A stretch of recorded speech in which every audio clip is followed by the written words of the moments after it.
আসসালামু আলাইকুম ভাই, আমি একজন মেডিকেল স্টুডেন্ট। আপনি কোরআনের অনেক বৈজ্ঞানিক তথ্য নিয়ে বললেন, কোরআনে গণিত শাস্ত্রের উপরে কি কিছু আছে? একটু বিস্তারিত বলেন।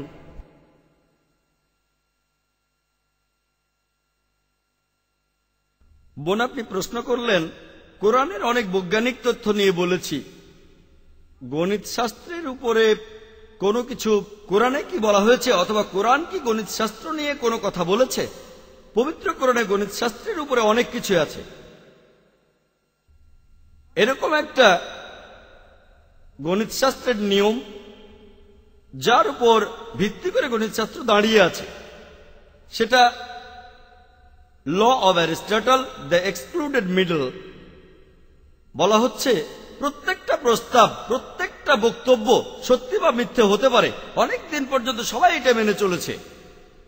100 বছর আগে একজন লোক এমন প্রশ্ন করলো, সবাইকে জিজ্ঞেস করলো, যদি প্রত্যেকটা বক্তব্য, প্রত্যেকটা প্রস্তাব সত্যি বা মিথ্যে হতে পারে, এটাও তো একটা বক্তব্য, এটাও তো মিথ্যে হতে পারে, এটা মিথ্যে হলে কি হবে? পুরো গণিত শাস্ত্র তখন ভেঙে পড়তে লাগলো। বিশেষজ্ঞরা সবাই আলোচনায় বসলেন, তারপর তারা একটা নতুন মন্তব্য করলেন, নতুন থিওরি, যে যখন কেউ একটা শব্দ ব্যবহার করে, সেটা হতে পারে ব্যবহার করছে, শব্দটাকে ব্যবহার করা হচ্ছে অর্থটা বোঝানোর জন্য, শব্দটা নয়। কিন্তু শব্দটা যখন উল্লেখ করছেন তখন শব্দটাকেই বোঝাচ্ছেন, অর্থটা নয়। আপনাদের একটা উদাহরণ দেই। ধরেন আমি বললাম যে আকবর আকবর খুবই ছোট। আমার কথাটা ঠিক আছে, সে একটা ছোট ছেলে, তার নাম আকবর, সমস্যা নেই।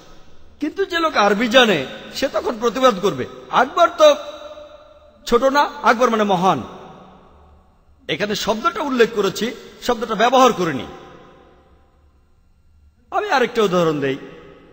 ধরেন আমি বললাম 3 সবসময় 4-এর আগে আসবে। কেউ এটার প্রতিবাদ করবে না, 3 সবসময় 4-এর আগে আসবে। কিন্তু একজন সে আমাকে বলল, না, ডিকশনারিতে 3 আসবে 4-এর পরে, কারণ বর্ণমালায় চ আগে আসে। সে তখন বলবে, সে আমার কথাটা 3 আসে 4-এর আগে, সেটা ভুল।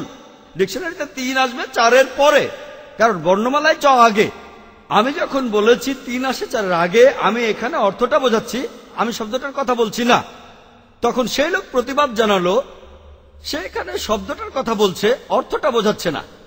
তাহলে একটা শব্দ যখন ব্যবহার করি সেটা দুইভাবে করা যায়, হয় অর্থ দিয়ে বা শব্দ দিয়ে। আমার লেকচারে কোরআনের একটি আয়াত বলেছিলাম, সূরা নিসার 82 নম্বর আয়াতে উল্লেখ করা হয়েছে, আফালা ইয়াতাদাব্বারুল কুরআনা ওয়ালাউ কানা মিন ইনদি গায়রিল্লাহ লাওয়াজাদু ফী ইখতিলাফান কাসীরা, যে তবে কি তারা কোরআন সম্পর্কে অনুধাবন করে না, এটা যদি আল্লাহ ব্যতীত কারো কাছ থেকে আসতো তাহলে সেখানে অনেক অসঙ্গতি থাকতো। অর্থ একেবারে পুরোপুরি পরিষ্কার, কেউ কোরআনের একটা অসঙ্গতিও বের করতে পারেনি। তাই কোরআন ঈশ্বরের বাণী। কিন্তু কেউ হয়তো এভাবে বলতে পারে, আমি অসঙ্গতি বের করব কোথায়? সূরা নিসা 82 নম্বর আয়াতটা বের করেন, অসঙ্গতি শব্দটা সেখানে আছে, পবিত্র কোরআনে ইখতিলাফ শব্দটা আছে, কোরআন ভুল প্রমাণিত হবে। পবিত্র কোরআনে ইখতিলাফ শব্দটা আছে। যদি কেউ এমন বলে, আমি বলবো, দাঁড়ান, পুরো আয়াতটা পড়ে দেখেন, তারা কি কোরআন সম্পর্কে অনুধাবন করে না? এটা যদি আল্লাহ ব্যতীত কারো কাছ থেকে আসতো তাহলে সেখানে অনেক অসঙ্গতি থাকতো। আরবি শব্দটা ইখতিলাফুন কাসীরা, অসঙ্গতি শব্দটা ইখতিলাফ শব্দটা কোরআনে মাত্র একবারই আছে। তাই উল্লেখ করার দিক থেকেও পবিত্র কোরআন ঠিক আছে। এই ইখতিলাফ শব্দটা মাত্র একবার বলা হয়েছে, আর এখানে বলা হয়েছে ইখতিলাফুন কাসীরা, অনেক অসঙ্গতি, তাহলে ঠিক আছে। আরেকজন লোক হয়তো এসে বলবে, ঠিক আছে, মানলাম ইখতিলাফুন একবার বলা হয়েছে, কিন্তু কোরআন বলছে তারা কি কোরআন সম্পর্কে অনুধাবন করে না? এটা যদি আল্লাহ ব্যতীত অন্য কারো কাছ থেকে আসতো তাহলে অনেক অসঙ্গতি থাকতো। অনেক অসঙ্গতি শব্দটা তো কোরআনে আছে, ইখতিলাফুন কাসীরা শব্দটা তো আছে, তাহলে কোরআন আল্লাহর বাণী না। হয়তো আপনাদের বুঝতে একটু সমস্যা হচ্ছে, আমি পরে একটা সহজ উদাহরণ দিয়ে বোঝাবো। এটা বোঝা একটু কঠিন। উল্টোটা সবসময় সত্যি হয় না। কোরআন বলছে, তবে কি তারা কোরআন সম্বন্ধে অনুধাবন করে না?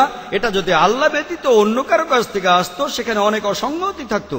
কোরআনে কথা বলছে না যে কোরআনে যদি অনেক অসঙ্গতি থাকে তাহলে সেটা আল্লাহর বাণী নয়। কোরআনে যদি এটা বলা থাকতো যে এখানে যদি কোনো অসঙ্গতি থাকে তাহলে সেটা আল্লাহর বাণী নয়, তাহলে কোরআন ভুল প্রমাণিত হতো। আল্লাহ তাআলা বুঝে শুনেই শব্দ নির্বাচন করেছেন, কারণ ভাইস ভার্সা মানে উল্টোটা সবসময় সত্যি নাও হতে পারে। আমি আরেকটা উদাহরণ দেই। ধরেন আমি যদি বলি বোম্বে শহরে যেসব মানুষ বোম্বেতে থাকে, বোম্বে শহরে বাস করে, তারা সবাই ইন্ডিয়ান। ধরেন কথাটা সত্যি, কিন্তু এর উল্টোটা সত্যি নাও হতে পারে। সব ইন্ডিয়ান বোম্বে শহরে থাকে না, থাকতে পারে নাও থাকতে পারে। তাহলে কথাটা হচ্ছে উল্টোটা সবসময় সত্যি নাও হতে পারে। তাই কোরআন যখন বলে তারা কি কোরআন সম্বন্ধে অনুধাবন করে না, এটা যদি আল্লাহ ব্যতীত অন্য কেউ পাঠাতো সেখানে অসঙ্গতি থাকতো। যদি অসঙ্গতি থাকে আল্লাহর বাণী হতেও পারে আবার নাও হতে পারে, কিন্তু কোরআনে কোনো অসঙ্গতি পাবেন না। আরেকটা উদাহরণ দেই। সূরা মুমিনুনের 1 ও 2 নম্বর আয়াতে উল্লেখ করা হয়েছে যে সত্যিকারের মুমিনরা সালাতে বিনীত হয়। এখন এমন হয়তো কেউ বলতে পারে, আমি এমন মুসলিম চিনি যে 5 ওয়াক্ত নামাজ পড়ে কিন্তু সে চুরি করে, মানুষ ঠকায়। প্রত্যেক সম্প্রদায়ের ভেতরে কিছু কুলাঙ্গার থাকে। কোরআন তো ভুল বলেছে, কোরআন বলেছে মুমিনরা সালাতে বিনীত হয়। আমি বলি দাঁড়ান, কোরআনের কথাগুলো একটু ভালো করে শোনেন। কোরআন বলছে সত্যিকারের বিশ্বাসীরা সালাতে বিনীত হয়। কোরআন এই কথা বলছে না সালাতে যারা বিনীত হয় তারা সত্যিকারের মুমিন। কোরআন কি এই কথা বলছে সালাতে যারা বিনীত হয় তারা সত্যিকারের মুমিন? কোরআন তাহলে ভুল প্রমাণিত হতো। আল্লাহ সুবহানাহু ওয়া তাআলা হলেন সর্বশ্রেষ্ঠ গণিতবিদ। তিনি জানেন কিছু লোক কোরআনের ভুল বের করার চেষ্টা করবে, তিনি শব্দগুলো নির্বাচন করেছেন। আপনাদের আরেকটা উদাহরণ দেই।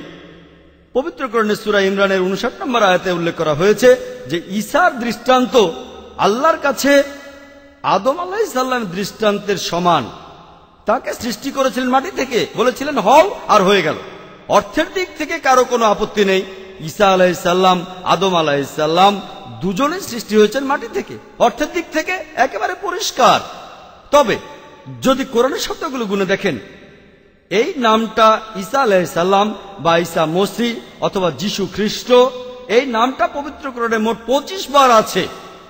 আর যদি দেখেন আদম আলাইহিস সালাম, এই নামটাও 25 বার বলা হয়েছে। তাহলে অর্থের পাশাপাশি উল্লেখের দিক থেকেও এটা সঠিক আছে। এমন আরো দৃষ্টান্ত আছে।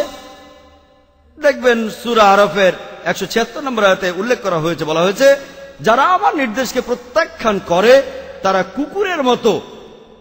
কোরআনে যারা আমার নির্দেশকে প্রত্যাখ্যান করে এটা বলা হয়েছে 5 বার। কুকুরের আরবি শব্দটা হচ্ছে কালব, এটাও বলা হয়েছে 5 বার। এখানে অর্থের পাশাপাশি উল্লেখের দিক থেকেও এটা সঠিক। এরপর সূরা ফাতিরের 20 নম্বর আয়াতে উল্লেখ করা হয়েছে যে অন্ধকার সেটা আলোর মতো নয়। অন্ধকারের আরবি হলো জুলমাত। এটার উল্লেখ কোরআনে আছে মোট 23 বার। আর আলো শব্দটার আরবি হলো নূর, এটার উল্লেখ কোরআনে আছে মোট 24 বার। তাহলে এখানে অর্থটা ঠিক আছে, উল্লেখ করার দিক থেকে সঠিক যে অন্ধকার সেটা আলোর মতো নয়, 23 সেটা 24-এর মতো নয়। তাহলে কোরআন যখন বলছে এটা এরকম, সেখানে অর্থটা ঠিক আছে, উল্লেখের দিক থেকেও সঠিক। আবার কোরআন বলছে এটা এরকম নয়, অর্থ ঠিক থাকার পাশাপাশি উল্লেখ করার দিক থেকেও সেটা সঠিক। এটা ছাড়াও কোরআন এত নিখুঁতভাবে লেখা হয়েছে যে এমনকি একটা কম্পিউটারের পক্ষেও কোরআন লেখা সম্ভব নয়। আগে যেটা বলেছিলাম, সূরা ইমরানের 59 নম্বর আয়াতে বলা হয়েছে যে ঈসার দৃষ্টান্ত, ঈসা আলাইহিস সালামের দৃষ্টান্ত আল্লাহ তাআলার কাছে আদম আলাইহিস সালামের দৃষ্টান্তের সমান। তাকে সৃষ্টি করেছিলেন মাটি থেকে, হও আর হয়ে গেল। এদের প্রত্যেকের নাম 25 বার বলা হয়েছে। এছাড়াও যদি 1 নম্বর সূরা ফাতিহা থেকে গুনে যান, 1 নম্বর আয়াত থেকে 3 নম্বর সূরা ইমরানের 59 নম্বর আয়াত পর্যন্ত আদম আলাইহিস সালামের নাম বলা হয়েছে 17 বার।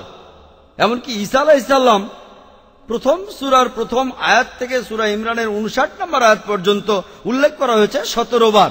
আর এখন কেউ চাইলেও কোরআনের সাজানোটা বদলাতে পারবেন না। গণিত শাস্ত্র নিয়ে এমন আরো অনেক কিছু আছে, কিন্তু এটা প্রশ্নোত্তর পর্ব, তাই এর চেয়ে বেশি বলতে পারবো না।